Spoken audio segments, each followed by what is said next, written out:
Welcome to Picks with the Professor, the sports betting show hosted by a real statistics professor. This is NFL Week 2. Jake, you can see the recap there for Week 1. Pretty solid little start to the week, or to the season. We had a great season last year, and I think we're off for the right foot this year. A couple of games that felt like they really could have gone our way. With the Dolphins -3.5, they won by 3. Who expected Tyreek to get arrested on the way in? Like that threw everything for a weird spin. And right, something like that, you don't really know what sort of effect it has, but like it couldn't have been good. I don't think it was going to help them. No. And then of course we had the dogs in both the Thursday night and Friday night games, and I stand by. I think those were the right call. We didn't get either one of them, but I think we kind of said it on the show. All likelihoods we go 1-1. Maybe we can go 2-0. We happen to go 0-2, but it's the type of plays we make all season long, and in the long run we'll go about 500, and at the plus odds we'll make money. But I mean, you saw, we were not a toe, but a toenail away from Baltimore, tying that game up, going for 2, and then being like, hey, that's exactly what you want. You want a 2-point conversion for the plus odds because you're kind of 50-50 to get it, especially with Lamar and his running ability. They're probably 50-50 to get that at plus odds. Would have been great. We saw the Friday night game, obviously the Jordan Love thing. I don't think really affected that it was so late, but that obviously is unfortunate in of itself. But just that being a back and forth high scoring game, plus odds, the right call as well.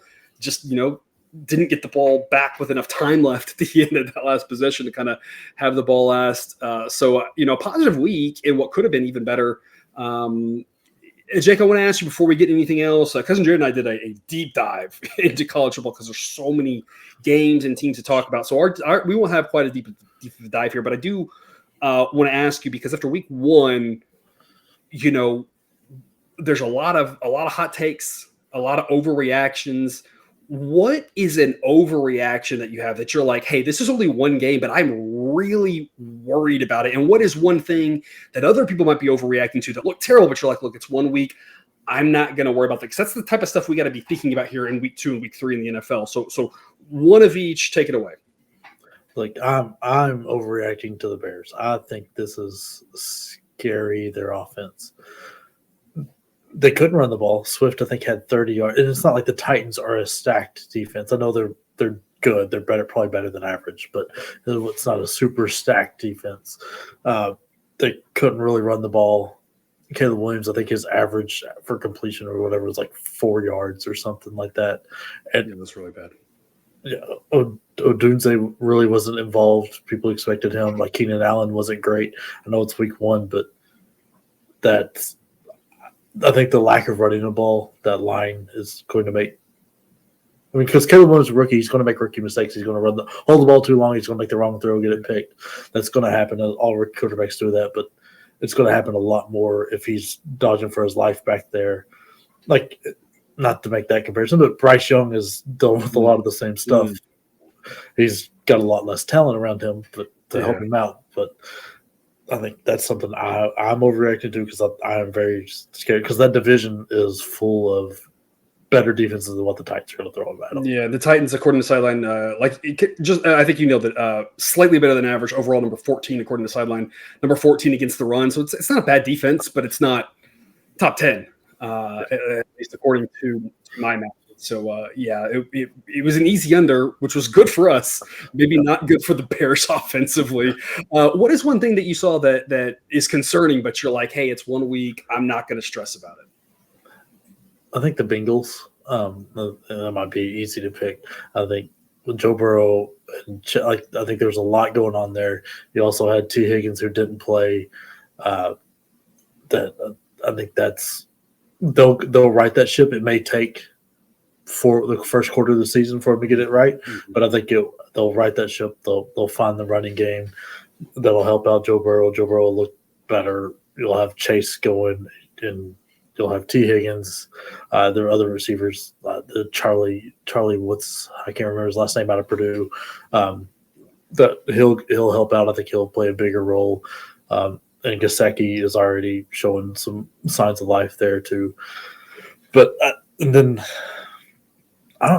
I'm worried about Seattle. That didn't look good at any stretch. I mean, DK and Tyler Lockett are getting up there in age. Geno Smith was never fantastic.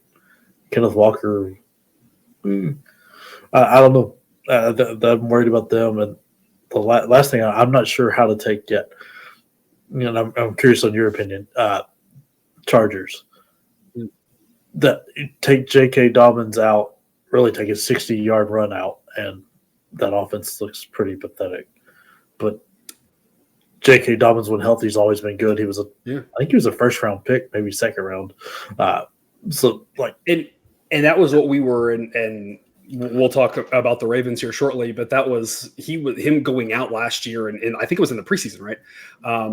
He played half of one game, I think. Half of one game, okay, whatever it was. Yeah, really early in the season, right away, was kind of the big blow to that rushing attack, being like, man, and I guess half that division, because whoever it was for the Browns went out in the first game or second game too. So he's a big part of it.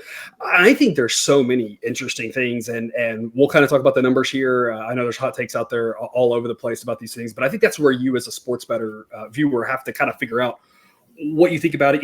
You have the Jets with Aaron Rodgers coming back from injury, not looking great. That offense not looking great, but the defense also looking like, what was that? Like that, they didn't look that bad on defense at all last year, and so. I guess the defense does a good job enforcing a lot of field goals, but they give up a lot of yards. So you have that. You have, like you showed with the Chargers, we talked about, right, with the new coach with Harbaugh there, and how that's going to go. Obviously, a lot of new coaches everywhere. Are the Panthers really that bad? I mean, they're obviously bad. I mean, there's just so many things that happen that are, specific to a quarterback coming back. Well, Kirk Cousins with the Falcons, we'll talk about that one later as well. So we'll kind of hit a bunch of these, but there's a lot of those. And so it's just trying to figure out how you feel about that. They're going to figure this out now. It's just one game. They're going to figure out, like I said, maybe in 4 or 5 weeks, we want to ease off for now. And what is they like, no, this is a problem and I can capitalize until the market catches up. That's, I think, kind of our main task of these games.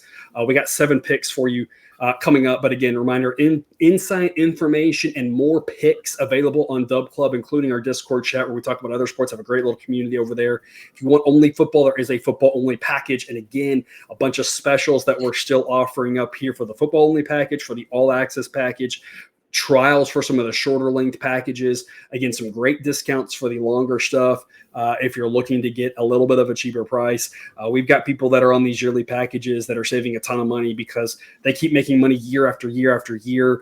And so hop on, check it out. Link in the show description for Dub Club. Some quick reminders about the model. It is a player-based model. Ratings reflect the current roster. Average grades 100. Higher implies more points. We are predicting an average game. Unfortunately, we do not know what will happen in one game. But again, in the long run, this works out for us. We've shown that here. Last year in NFL, last year in college football, this last year in baseball, last year in baseball. We continue to show that in the long run, we've got the numbers on our side. That's why we have such great retention at Dub Club, because we continue to help people make money. 55% winners, what we mean by that is they're going to lose 9 out of 20 times. It might be one of those 20. We might lose it this time. We might win it this time. We don't know, but we know that anything is a good bet at the right price or number, because in the long run, we will make more with the wins than we lose with the losses. And so, again, those are our principles. Their model gives ABC. We add the plus if we like it, and that's what makes it a quote-unquote official pick. Let's get to it. No Thursday coverage for us. We have all the information on the game over on Dub Club, so check that out. If you're watching this after the Thursday night game, this is where we always joke about like taping 2 segments, right? Wow, what a win by Miami. Oh, wow, what a win by Buffalo. I just need to edit out the one, and there we go. We predicted it, folks. As you can see, got it right. We recorded. But we're going to talk about 1 p.m. Vegas and Baltimore. The model loves Baltimore, and it is not deterred by what happened in Week 1 with that Kansas City loss. Obviously, they lost by 7. Again, 1 toenail away from essentially a tie on the road against a really good Chiefs team isn't going to make the model freak out. Lamar Jackson looks great and looks like he's going to be a threat on the ground. I don't know how they're going to utilize him on the ground all season, because they obviously want to keep him, healthy for the postseason. But my goodness, when he was running around, there were times when that offense, and the Chiefs defense still looks good. There was times when the Ravens offense just looked like they couldn't get going, and Lamar Jackson was the savior. So he looks really good. Vegas looks like they have the same problem last year. No decent defense, no offense. I think it's going to be a long year in Vegas. I'm not optimistic about it. We faded them last week, and we said that was, again, less about the Chargers. We didn't really know about that. We just thought that Vegas wasn't very good. And it's the same thing here. I absolutely love this pick for 2 reasons. Number one, I think the model is higher on Baltimore and lower on Vegas in the market. I think, again, we talk about it. There's going to be a really hot take coming later, folks. A really hot take. The model hot takes, about 2 out of 3 turn out to be right. 1 out of 3 turns out to look really stupid. I don't know if this is Baltimore may not be a top 2, top 3 team. Vegas might not be a bottom 5 team. I don't know. That's the take it has. And so anytime the model has these takes early, I like to back them. Because, again, most of the time it turns out to be right. And every once in a while, that's okay. We're going to take a few losses. No big deal. But I want to capitalize on the fact that the model is really saying this could be a blowout. But the other reason, Jake, I like this pick, West Coast team playing on the East Coast at the 1 p.m. Eastern slot, historically have not done well. And when you add in bad team versus good team, this could get ugly, Jake. This is one where I'm looking at an alt spread for funsies, dropping a little bit on Baltimore, like minus 21.5 or something stupid at big plus odds, dropping like a 1/10 of a unit on it and just seeing. This feels like a game that Baltimore might win by like 30. What's your take on this one? Yeah, I don't know if I agree with Sideline here with how high Baltimore is. But I definitely number 1 seems. I mean, it seems like you can't really get much higher than that, you know. Yeah, That's. I'm not sure that I would put number 1, but top 5 feels right. Vegas, I'm with them. I think this is very bad, and I think playing on the West Coast is going to help them not get all the hate that Carolina is going to get. Because one, Carolina is worse, but two, Vegas isn't far behind. I mean, Minshew looks rough. Zamir White couldn't get going. I think Matheson isn't much better.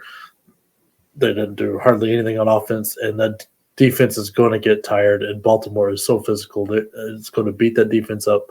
It feels like maybe Derrick Henry isn't all the way comfortable with the whole playbook yet, because 10 carries. I know they're not trying to feed him the ball like they did in Tennessee, but 10 carries feels off.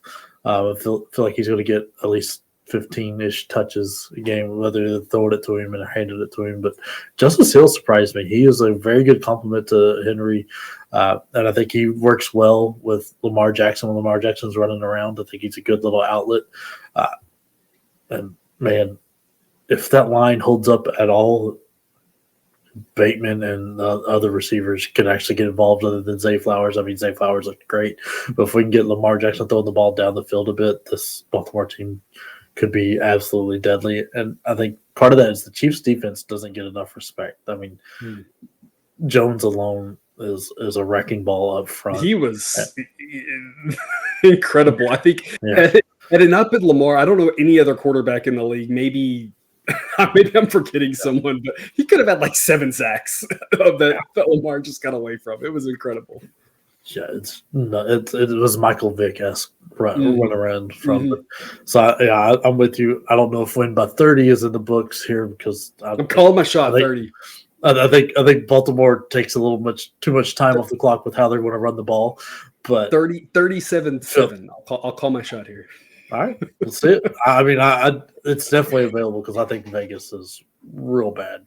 Yeah, and it's an interesting point. I kind of forgot about that with Henry. It was interesting watching that game, and it just sometimes I watch the games back on the replay, and it takes 25 minutes to watch it, and so my thought process plays it a little bit differently because it's like boom, boom, boom, boom, boom, boom. But then I watch the game live, like I did on Thursday night with the Ravens. And it plays out. You kind of have these thoughts, and you have like different musings. That I've noticed this.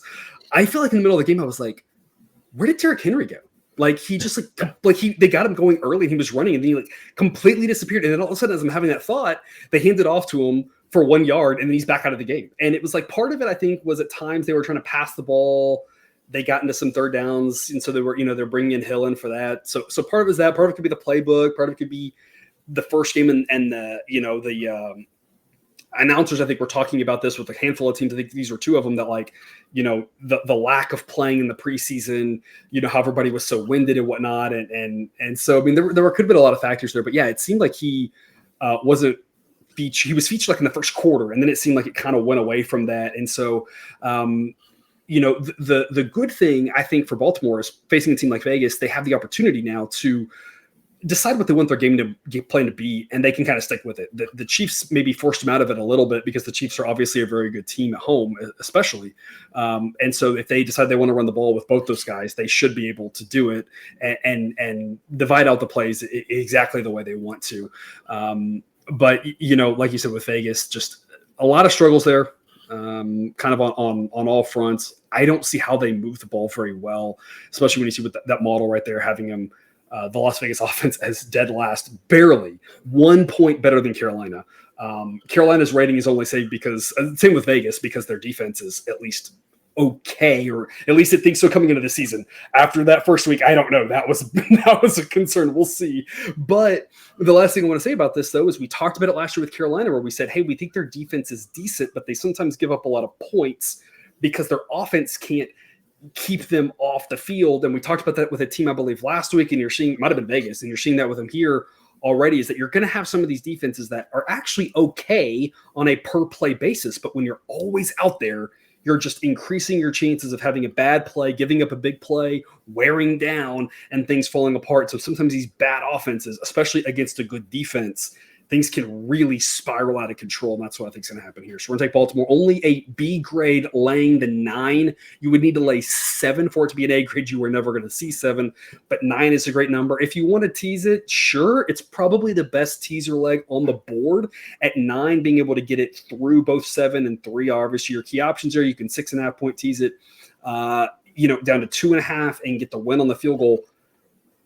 I'm not saying you shouldn't do that. I'm just saying I think Baltimore wins by a lot. I'm not sure it's really worth the investment there. Just lay the 9, in my opinion. I think they handle it pretty well. Moving on, also at the 1 p.m. Eastern time slot, I think this game might be kind of fun just because of the pace, but my goodness, losing Jordan Love hurts a lot for Green Bay. Also, though, almost as bad as adding Malik Willis. That's part of the problem. If you had a competent backup, it would be a little bit different. But look at these paces, top 10 in pace. Look at these overalls. This is going to be like an extension of watching, fun college football the day before. The talent's not going to be quite the same as the rest of the slate, but the pace will be faster. There could be a lot of points. We're going to go over 41, A grade play for us here. 41 is a key number here. So locking this in at 41 is a must at this point. The model would still like it higher than this. The projection, of course, is 47. So really, as long as you're getting 43.5 or over, that's probably still a great pick from the model standpoint. But 41, getting the push on the key number of 41 is just too good to pass up. Not a lot of offense, but also not a lot of defense from either one of these teams. And when you play that fast, you're going to end up with some big plays, no matter how crappy these offenses are. And they aren't good because both defenses are somehow worse than both offenses.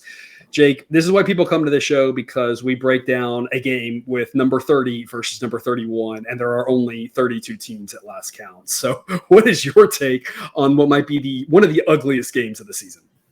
Look, I mean, you saw exactly what everybody who was worried about the Anthony Richardson pick happened is inaccurate, and you're hoping that cannon lands a couple times, and it did. Alec Pierce found the ball. He's a strong arm, that's for sure. Oh my gosh, does he have a cannon? I mean, but you've got arguably the best weapon on that team in Michael Pittman, who couldn't get involved because he's a route runner, not the deep threat, and he can't. Richardson can't find him. Richardson also likes to run a little bit too much, so I don't know, but I think that's going to cause problems. He's going to make some mistakes, and there's going to be short fields for Green Bay. Green Bay's defense is, but I mean they're still professional football players and can catch the passes that are thrown to them. And I mean, Taylor, he had that one, two, maybe 1.5 big years, had the little holdout thing, and hasn't quite looked the same since. So I'm not sure how much the Colts can depend on him. Green Bay's offense, I'm not sure what's going to happen. I mean, they looked great for the first 59 minutes against Philadelphia, and then Love goes out, and so God knows what's going to happen with Malik Willis. But, I mean, Jacobs looked good. Their offensive line did well. and it's not like the Colts defense is much better than Philly, if anything. So I think there's going to be a ton of points. I think you're going to see some college football plays. I think this is going to be the action of the NFL kind of game, and I think it's going to be fun to watch because it's just going to be. I think red zone will, if you're a red zone, will be on this game a lot more than you expect because it feels like if Anthony Richardson isn't throwing an interception, he's throwing a 60-yard bomb that puts them in the red zone, and they're about to score every time. And Malik Willis too, right? The same thing. Like he can be very reckless. He's gonna, got a great chance at throwing some picks. I agree. I think this is gonna be on red zone a lot. Where Scott, is that his name? Whatever the guy's name is gonna be like, and we're back to this one. Or after somebody just scored, they're back in the red zone after another quick turnover. That sort of thing. Yep.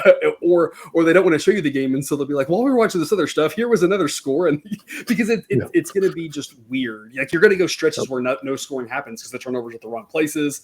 And things just fizzle out because teams are bad, but then you can get some scoring a bunch. It can be a weird game. Average number of points in an NFL game, 44. And that's really what I think this number should be. The model says a little bit higher than that. But again, 41 is a fantastic number. Anything up to 43.5, I still think over makes a lot of sense. But folks always remember, shop around. If you're at a book, it's only at 41.5. Shop around. There are apps out there that aggregate all this stuff so you know which books to look at. Make sure you have multiple books in your account. That 41 could be very valuable, fairly key number here in the NFL. If you don't have an account there yet, BetUS is a great book to have in your repertoire. They have some good numbers, some good prices. And so you can put you don't have to put all your money there. Put some of your money at wherever the best prices are. Spread it around. It'll be higher here, higher there, week by week. But that makes sure that you're saving money on your losses. You're making more on your wins, and that can really help your bankroll. So check out BetUS today if you have not yet. BetUS, America's favorite sportsbook and casino. Live betting and racebook. We're celebrating 30 years with a historic offer. A 125% sign-up bonus on your first 3 deposits. Plus 10% gambler's insurance. Get started today. BetUS, where the game begins. We will carry on into San Francisco, Minnesota, still at 1 p.m. Eastern. We're going to take the under.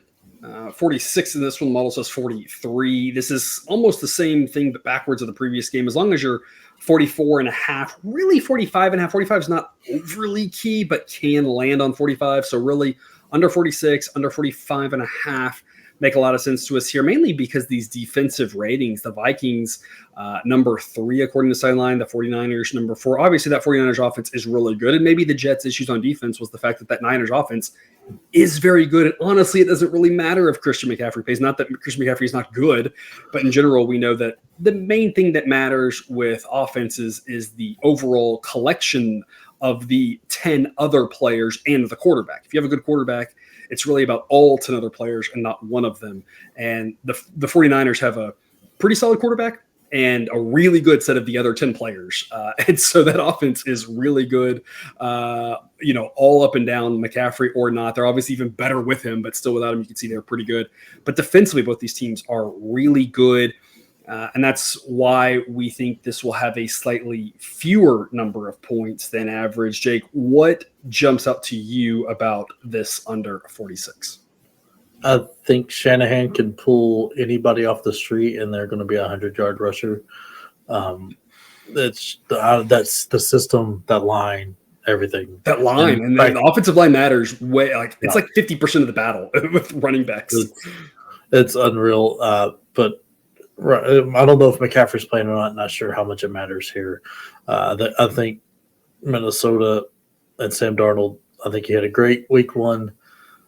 He was on fire there for a minute, but broke off, had through the interception, slowed down towards the end. I think we're going to see more of that. I mean, especially with Addison being probably out. He might play. Jefferson's going to do his thing. He's going to make a couple big plays, but and Aaron Jones is a decent running back, or probably good running back. But, Breece Hall is too, and San Francisco didn't have a problem shutting him down. Let's see the same kind of thing here. It's going to be all San Fran, and the score is going to be at their pace. With them being out on the road, it probably slows down. They don't score as much. So I think this is going to go way under, and San Francisco is going to be in complete control here. I have a very lukewarm take on Sam Darnold. I don't think he's going to be good, but I don't think he's going to be terrible. Andy Dalton? You think Andy Dalton? Yeah. Jacoby Brissett. Just very, serviceable. which I think will be fine in that offense, given the weapons that they have. It won't be great. And I think that's kind of what the model's saying here is like, it won't be terrible. There are other worse offenses, but it's not like you're all of a sudden the top 15 offense now. You know, you're back half. Maybe you're in that like kind of whatever third quartile, I guess. The defense is going to be what keeps them in the games, and that's the same thing here. Like, you know, San Francisco on the road. I don't think McCaffrey plays, honestly, just based off of what I've gleaned. The whole thing about they kind of knew earlier he was going to be out. Just kind of reading the tea leaves. I doubt he plays. But I'm like you, I'm not sure it matters. What matters is the San Francisco defense is really good. This Minnesota defense should be able to keep the 49ers offense in check. I'm not going to say they're going to keep them below 15, right? But they're going to keep them from getting to 35 or something like that. And so we're going to go under 46 here. We think this lands more in the 44 range, which is more what an average game is. And so a few extra points in that one. Speaking of ugly football here, Jets and Titans, you know, I'm really curious to watch this second game for the Jets. I was always going to be curious to watch it because we would know, right, that Rodgers was going to look better in the second game than the first game, right? Any quarterback like coming, like Cousins will be the same way, right? I'm really interested to watch the defense because this Titans offense is terrible, and if that defense is going to do what it did last year, this is the game. This is the fantasy game where if you have the Jets defense, you know, you have them for this type of game where it's like they should get turnovers, maybe a touchdown. You know, if you have yards in your league, right? This is one where like they might hold the Titans to like under 100 yards, right? That if this Jets defense is going to do what they did last year, this should be a statement game against the Titans. But after we saw last week, it's like, whoa, like that. I don't know how much of that was one thing or the other or what. So I'm really curious to see this game, exactly what happens with this defense, because there's big question marks and there's big question marks on Aaron Rodgers. We're going to go under on this one. We got the under last week with the Titans. We're going to go under 40.5. It's a B grade. 41 gets you the A grade. We talked earlier. 41 is the key number. There are no 41s right now. I don't see why it would go up to 41. It might, because weird things happen sometimes. If you can find a 41, that's even better. But we've got this more at 37. Think that the 37, 38 are your key numbers here. That as long as you're above those, it makes a lot of sense. And I'll kind of say the same thing that we said last week in a couple of these games, where I have a bunch of questions, but the only way this goes wrong is if all of the questions go one way. The way this goes over is the Jets defense is actually not good now, and Rodgers figures it out in game 2. I don't really see both of those things happening. Maybe one of them happens. Maybe Rodgers really figures it out and the Jets win this game 31-3. Maybe the Jets defense isn't that good, but then maybe that's because Rodgers doesn't figure it out and this game's like 17-14, right?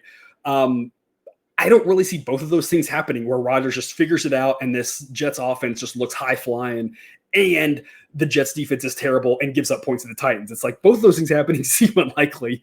And so the under, I think, makes a lot of sense. I think this should be a lot lower. Jake, you're a Titans fan. I know you weren't hoping for good things here. Give us your take on this under without being too depressed about the state of your favorite football team.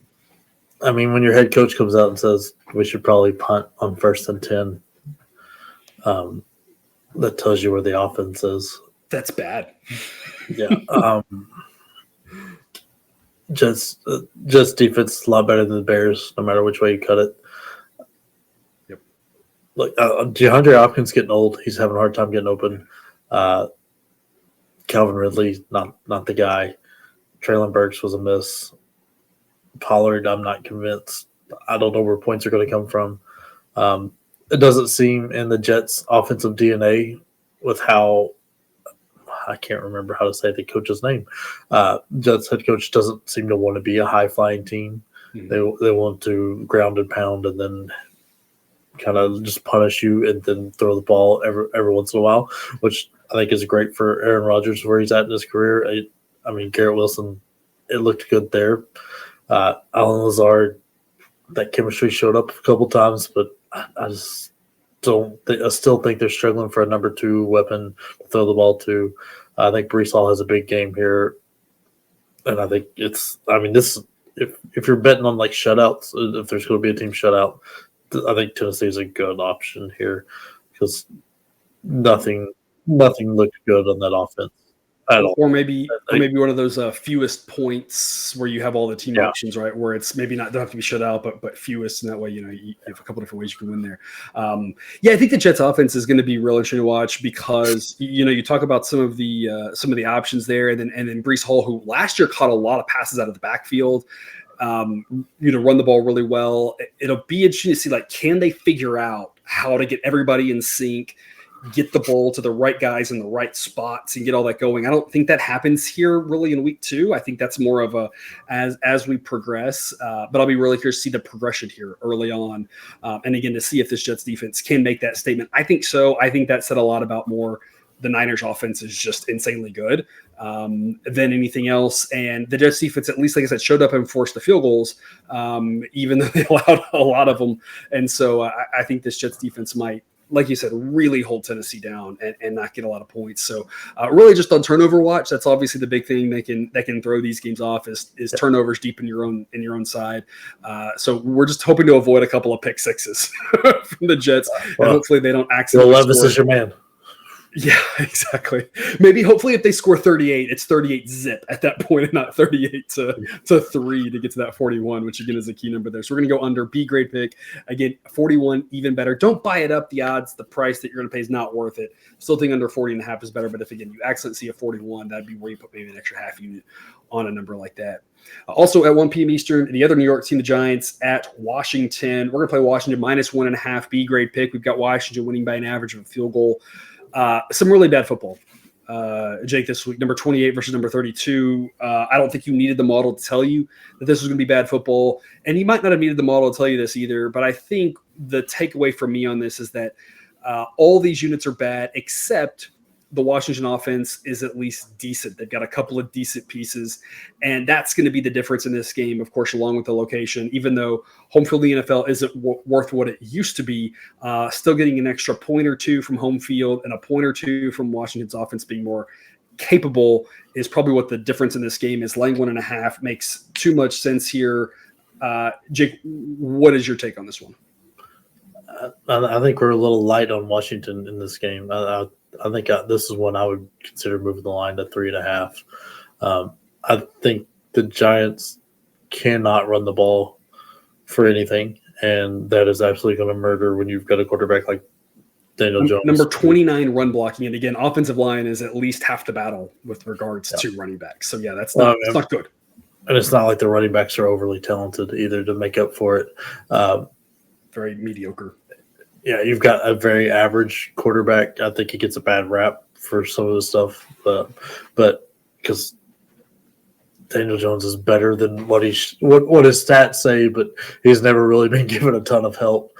And then Darius Slayton probably being out takes another weapon off the field. I just think the Giants are just in a world of trouble and not sure how they're going to get out of it as an organization. Defense isn't going to help them out. I think it's going to be nasty because they overpaid Daniel Jones for the position they're in. They let Barkley walk. It's not well, not going well there. And I think I'm not a big Jalen Daniels fan, because I think he's a better version of Anthony Richardson, where he runs too much and his arm isn't that good. But it doesn't matter when you're going against this defense. If they could get him a little bit some more weapons, besides Terry McLaurin. McLaurin has to be the maddest guy in the NFL. He finally gets some help. He gets a better quarterback than what he's been working with, and he's got Dotson on the other side, and then they get rid of him, and now it's just him out on running all by himself out there. But I like Brian Robinson Jr., and I think Austin Eckler, that is a very good 1-2 punch with Daniels here. And I'm not sure where the Giants find a way to do anything of value in this game. This is the Daniel versus Daniels quarterback game, so that's going to be confusing for my brain all week, unfortunately. But just to kind of point out the Washington strength on offense, according to Sideline, run blocking number 9, pass blocking number 13. You get yourself a decent line there, and that's going to help you a lot. Keeping Daniels on his feet, allowing him some extra time. Decent enough receivers, allowing them time for the routes to work out. Against a really good defense, they're going to struggle, and then you're going to see rookie quarterback mistakes. But that line's good enough that against a defense like the Giants, who does not grade out well on defense, number 25 against the pass, number 30 against the run, things should be open up for them, and this is where they should be able to have a little bit of success because they'll win the game in the trenches right there, and that's kind of where it matters. When you look at, there's a couple decent weapons here and there, but there's no one superstar. There's no superstar quarterback. There's no Travis Kelce who's gonna be the main guy who can end up with 180 yards and 3 touchdowns. Against a good defense, right? In this game, anything can happen with these defenses. Since you don't have that, it's going to probably be a game that's won in the trenches, and that's where the Commanders, in our opinion, have the edge. And again, the opinion of Sideline. So we're going to lay the 1.5. Unlike you, 3.5 is what makes the most sense for what this should be. So we're getting a good bit of value, knowing that we can win. They win by field goal, and we're good. I think they might win by more than that because I'm just not sure. Like you said, the Giants are going to do much of anything in this one. You should be able to compete with Washington because if they score, you get into a shootout because they can't stop you. But the Giants just have a hard time doing anything this year. It seems like we've got them at dead last, number 32, even worse than Carolina. Again, because the model's still like Carolina's defense isn't terrible, even though their offense is. Again, we'll see. Maybe in a few weeks, maybe Carolina will be joining them in the basement. To the late afternoon slot, 4:25 p.m. Eastern, Cincinnati and Kansas City. We're going to lay the 5.5 with the Chiefs. Model says 9.3. We've got the Chiefs only at number 7. Don't worry about that too much. Don't be offended by that if you're a Chiefs fan. There's a log jam and 3-7. It's one game is going to shift someone from 3 to 7. That's just. It's not like I vehemently think the model says their 6 teams better. It's rounding error between them and a handful of teams. They're still a very good team, obviously. They're at home, really good offense still. The defense, the model's looking at it. They lost some pieces from last year that really mattered. If they keep playing like I think they played really well against Baltimore, if their defense keeps playing like that, they'll be back to top 10 in no time because I think that was a very good performance. Doing it against a solid Cincinnati offense, against still top 15 even after last week, if they can have that same sort of performance, they'll just continue to move up there. No, like I said, nothing to be concerned about with that rating for Kansas City. The Bengals, and you said you weren't as concerned about them in the long run. I think the main question is, can they figure it out this week against the Chiefs defense that did look very good? I'm a little bit nervous about that. The model is still got Joe Burrow number 7, but it still thinks they have problems on the line. And that's going to be a problem that you talk about some of the receivers being out. The receivers isn't going to fix that. Number 23 run blocking, number 25 pass blocking. That's going to hurt going up against Chris Jones if you cannot block. Running back position, number 28, the model's not really pleased with what they've got at running back. That's not going to be fixed with some of the, with Joe Burrow getting back into a routine after last year being out and then in and then out and then in and whatever. And these receivers, that's not going to be fixed. And that's going to be the issue with them on offense. And that's what's going to keep that offense from being top 10, top 5. If this line overperforms and is better than the model thinks, that's what makes this offense top 5 legit Super Bowl contending offense. And right now the model's looking at it saying, I'm not sold on that offensive line. And on defense, I think you saw the problems that we thought the defense might have. Number 24, according to Sideline, they gave up some points to the Patriots who, first off, I do want to just take a quick little victory lap for calling that, hey, the Bengals might be the team that ruins everyone's survivor. So hopefully, viewer, drop a comment if you heard that and would I'm not going to pick the Bengals and you're alive in your survivor pool, because that's me. I did not pick the Bengals in mine and I'm still alive. Hopefully you viewer are too. And you heard that. But the Patriots offense is terrible. We saw it last year when the Patriots were covering games late at the end of the year. It's because they were 6-3 football games. It wasn't because the Patriots were putting up 17 points. And that's kind of the big concern immediately is the Chiefs offense. might be even better this year than it was last year. Last year they took a step back. Now they might be back. They've got to, add another weapon there against the Bengals defense. I'm not sure the Chiefs are going to be stopped that many times in this game. So we're going to lay the 5.5.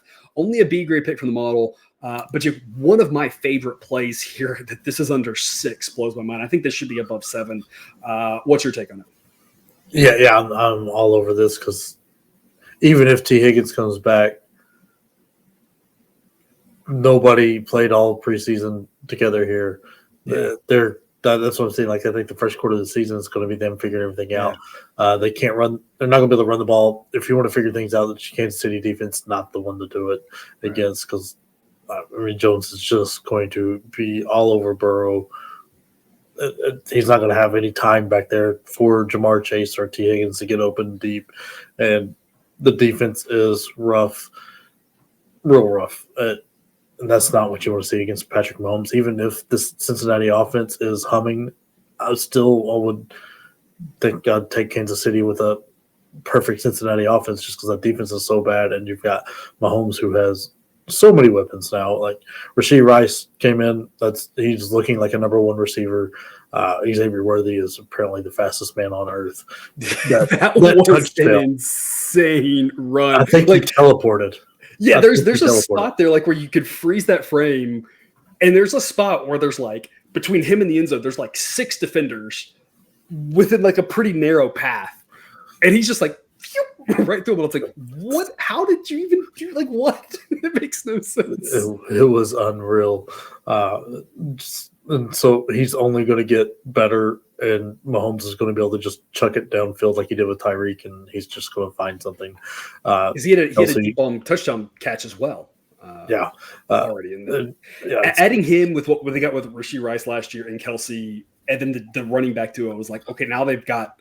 I'm not saying that Xavier Worthy's as good as Tyreek Hill, but it's like, okay, but now you're looking at they've got the number of weapons. Whereas last year the problem was like there were games, especially before Rice kind of found the last, back half of the season, the first half of the season where you're like, they've got Kelsey. That's like the only guy they can really throw it to. And now it's like, oh, now they've got the shorter option here. They've got the deeper option here. And it's like, now the field is going to really open up for that offense. Yeah. And I mean, you've got a second tight end, I think Noah Gray, I think's his name, who was catching the ball very well. This offense is just deadly. And he grades out right around probably the average. I think the average tight end, just pulling this up here, he grades out about the average starting tight end. Yeah, and so they've got a superstar and I don't know how they do it. And then Pacheco runs harder than any man on earth. It's unreal. He's trying to punish the ground as he goes through it. So I don't know where Cincinnati trips them up. So I think this gets real ugly real quick. Yeah, I agree. I just don't understand why this line is so low. No Sunday night official pick, at least as of now. We might have an official pick sent out to our Dub Club people throughout the week, TBD on where that number goes, injury updates, etc. Again, you get multiple updates based off the weather, based off the injury information that we find out throughout the week on this. So Dub Club is a place to be for that. We'll fast forward to Monday night, Atlanta, Philadelphia, folks. And this is the hot take. Hang with me here. Hang with me, folks. Again, I go back to the model has a couple of these hot takes. Last year had a couple of these hot takes. And again, it was like we hit like 2 out of 3 of them. One of them was the Texans. We nailed that one. The model wasn't very high on the Lions right off the bat, but like by week 3, it came around, right? So here's the hot take on this. I think it's grading Philadelphia fairly well. Very good offense, number 6. Defense, very questionable. And you saw that last week because Green Bay, their offense takes a huge step back without Love. And Love's a big part of it, but like, even with Love, that offense isn't necessarily like a top 5 offense. Like he really helped that offense out a ton. But there's still a lot of offenses that are better, even with Love for Green Bay. And you saw them just slicing and dicing. So I think this Philadelphia defense still has a lot of concerns. They need to put together some good games in order for the model to really come around. The hot take, of course, is Atlanta. And I asked you, Jake, earlier, what are you overreacting to? What are you underreacting to? I'm not going to overreact. My take is I'm not going to overreact to Atlanta, Pittsburgh. The Pittsburgh defense solid. Cousins' first game back from the injury. Cousins' first game with this new offense. I know that was scary. but the model still believes in Atlanta. Has them number 8 overall. And I know, folks, I know this is a very hot take, and it could be wrong. Again, the model is going to have some of these. It's going to be right on some, wrong on some. What the model, I think, is seeing is that last year we said this Atlanta defense was pretty good, but they sometimes give up too many points because the offense couldn't get going, and the defense was out on the field too much. Said the offensive line was pretty good. The running back setup was pretty good, but they didn't have a passing attack. Now they've added a couple pieces here and there. They've added Kirk Cousins. He did not look good in that first game, and that's, of course, the big question mark here is what are we going to get from Kirk Cousins and how soon? And that's the big asterisk on this, and that's where the model really has a lot of faith. The model says this is a 50-50 game. Cousins right now has him as the number 12 rated quarterback. Jalen Hurts number 4, so Hurts still a very good quarterback. Again, the Seagulls offense is still really good. If Cousins still isn't quite 100%, still hasn't gelled with his offense and takes back, then maybe the model would put this more at about Philadelphia -3. I think that makes sense. If this was -3, I wouldn't really argue with that. I would say that makes a lot of sense. The model's high on Cousins, and that might not be right today. That might be more of a future kind of thing, or maybe he's hit that point in age where he's just going to start slowly declining, and it'll just take the model a couple of weeks to realize that. But aside from Cousins, all right, and I know I'm saying, other than, otherwise, how was the play, Mrs. Lincoln, right? Other than Cousins, the pass blocking for the Falcons, number 5, the running back group, number 5, the run blocking from the offensive line, number 2. And that's where this offense can have success. The receivers, not a lot there. The model's not high at all in the receiving crew for the Falcons. And so that's where Cousins has to be able to make those guys better. If not, they're going to become one-dimensional again. The teams are going to be able to load at the box. They're not going to move the ball very well. Their defense is going to get on the field too long. They're going to get tired, and they're going to give up points. The offense struggled against the Steelers. The Eagles' defense is a lot worse than the Steelers' defense. And so we're going to take the 6.5 points with the Falcons, A grade, and say Cousins can be decent enough. This Philadelphia defense is bad enough. Atlanta's going to score enough points to hang around. Maybe they win. Maybe they don't. We won't have to care because as long as it's a close game, we'll get to the window. Jake, what's your take? What's your side of this? Because I know we were both coming at this with a little bit of hesitancy from different areas. So where's your head at? I'm worried Cousins isn't ready from the injury. I think a full-strength Cousins and as this Atlanta team has the talent to really, really be good.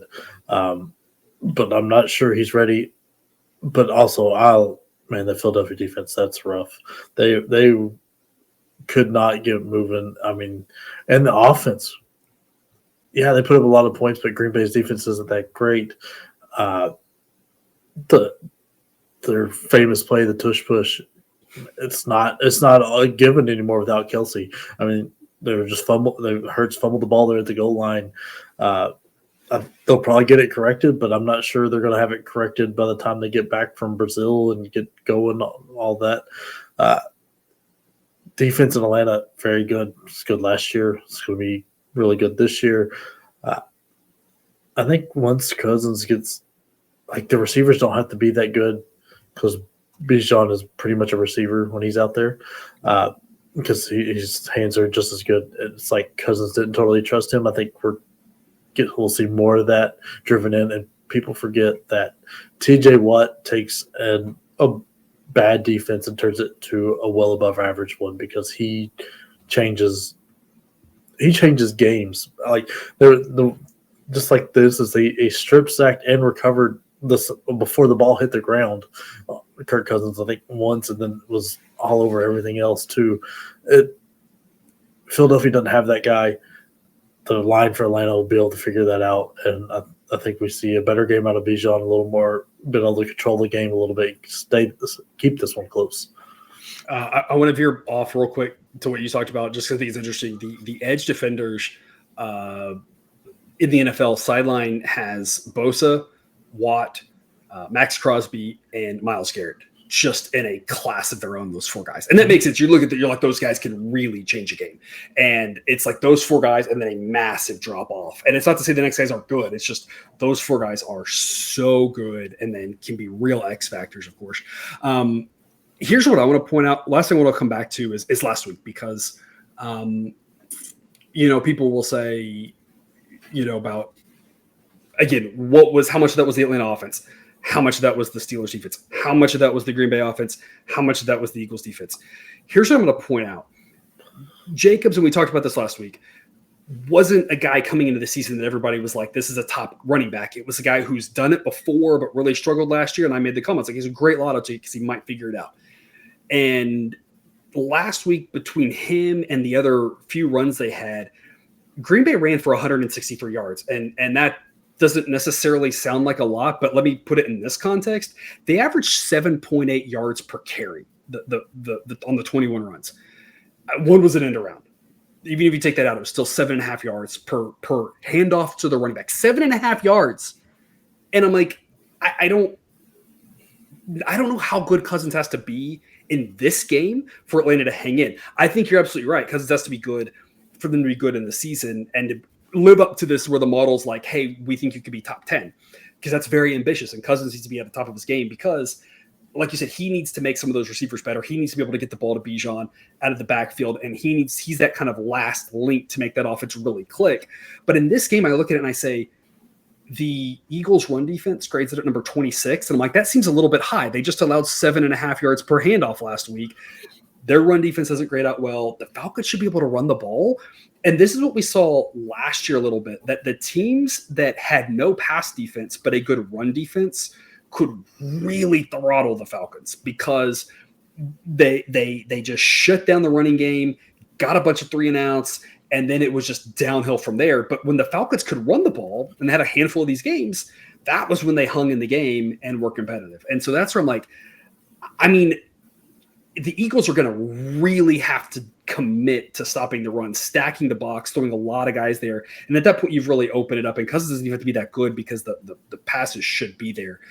Because if the Eagles don't really commit to stopping the run, you have to think the Falcons are going to run for 200 yards on 25 attempts and control enough of the clock, keep their defense fresh, and keep this a close game.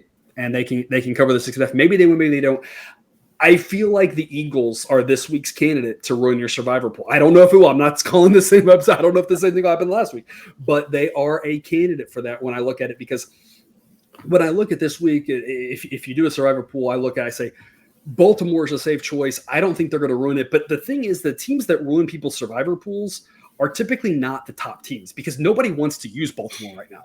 So Baltimore's not going to ruin it because they would win because that's the team that nobody's using because everyone's saving Baltimore for later on, right? The Chiefs the same way. Like the Chiefs probably aren't going to ruin it, but people aren't taking them, right? The team that's going to ruin it is the team that everyone's trying to be just a little too cute with, that is favored by a decent number. And it's like, that's the candidate you have to watch out for. Like I said, to me, the biggest candidate this week is Philadelphia because I think everyone's looking at, they won last week. The Falcons lost last week to a Steelers team that's not very good. And I think everyone's be picking Philadelphia, and that's going to be the one that just makes me hold my breath. It's just the one I stay away from because I don't really know. I don't know where else I'm going to go. There's not a lot of great options, but that's the one that scares me.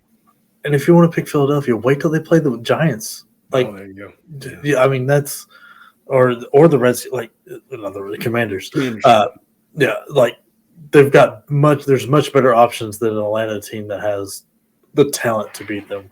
There's much better options to go there. I would not be picking Philadelphia to Survivor Bowl this week.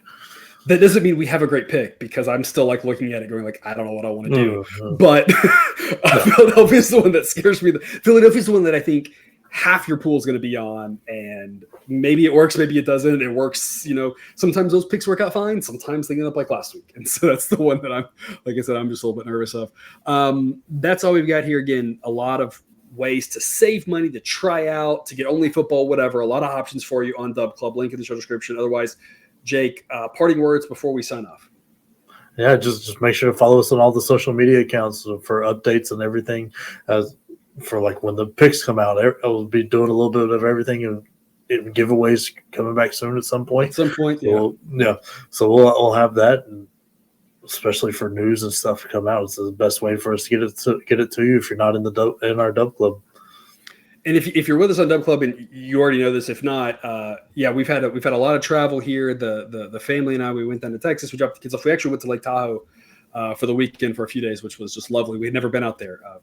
Massively beautiful place. So, beautiful place. Yeah, it was so much fun. And so we've just been traveling all over the place. We got a few weeks in a row where we'll be at home here, and so hopefully we'll get back into the groove of some of the giveaways and some of the other stuff. But no matter where I'm at, I'm going to across the big pond here in a month. Doesn't matter where we're at, we'll have you covered. If you're over on Dub Club, you are our first priority. It's just sometimes the other things take a little bit of a hit. So again, Dub Club, we always take care of you over there. We appreciate your patronage if you're over there, if you're with us on Dub Club. We appreciate you if you're watching this. We do wish you the best of luck here with your weekend football. We probably already saw it if you didn't. Make sure you catch the college football episode. Otherwise, though, we again remind you that you can eat your betting money, but please don't bet your eating money.